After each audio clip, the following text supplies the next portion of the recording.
Dunlop was right away. I remember when I go to the guitar stores with my dad, I'd always see Dunlop. Everywhere, especially the straps was the first thing I saw, then the MXR pedals and the picks. We'd always go to the acoustic room and try every gauge of Dunlop picks. I remember that was a big thing we'd always try out. My guitar store back in the day was Mars Music. That was like our big chain out there in Florida. And yeah, so like that was kind of like when I first became aware of Dunlop. And honestly, that was when I started playing with Trivium. Playing Dunlop probably, I think we started officially was like 05, 06. So Dunlop's been a part of Trivium since we basically started being a like professional band. I think every record we've ever done has been Jazz 3. Maybe not our Blue demo, but Ember to Inferno was probably Jazz 3, and it was Jazz 3 all the way up until now. It was when I was 15, 16, watching Rock Discipline by John Petrucci, seeing him talk about the Jazz 3. I was like, that's what I'm gonna try. I got a bunch of Jazz 3s and I kept dropping them. So gradually I was able to find the max grip, and then as the future went on, we were able to develop mine. It was really cool. We tried every single variation of thickness of the Jazz 3 when we were determining my signature. I think we lined up somewhere right between the classic width and the carbon fiber is where we're sitting with our MK's Jazz 3s. I can't play like me without other picks, and I feel like there's something about the Jazz 3 that really accentuates the way I play. I feel like I can dig in a lot more. That's what I like to do. Especially what I call the John Williams, the from Star Wars, the down, down, down, up, down. Is all the gear that's out there in the world. I always tell people to find what accentuates you as a player and what gear makes you sound more like you. And that's what I've always felt the Jazz 3 does.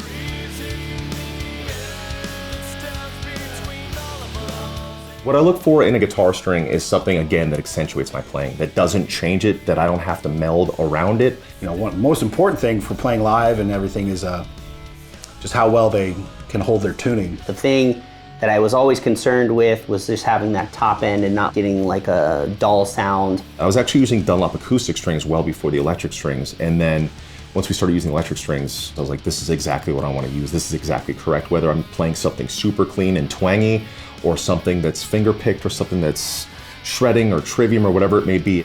Yeah, we've never had any issues with strings, and I can't even really recall ever any of us breaking a string during a show or having to like, you know, stop mid-song to go like, you know, tune or change a guitar.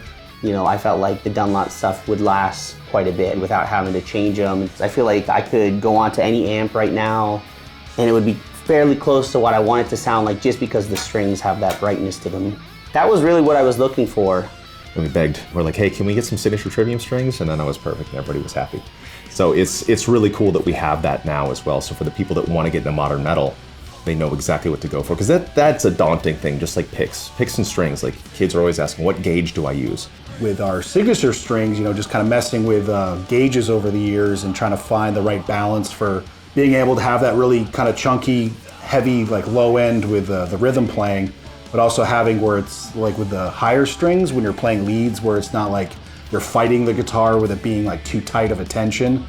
And it's great because over the years, you know, 10 records, we've had so many different types of tunings from, you know, E standard, E flat, drop D, or drop C sharp, 7-string stuff, and the same gauge works for every tuning we've done in the studio, live, and really great that you don't have to really overthink it. You just kind of get the strings on the guitar and it, you know, does what it needs to do.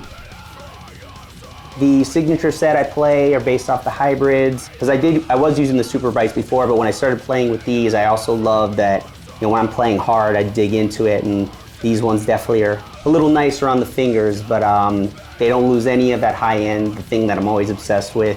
I feel like even if I'm in a drop tuning, they sound great. I'm lucky that just working with Dunlop over the years, I've been able to get the best of both worlds, where it feels very good still and it sounds the way I want. Every string style we've tried in the past, like basically it all led to the heavy core Dunlops. Like we tried everything, and once we played that, we said, this is what we're meant to sound like.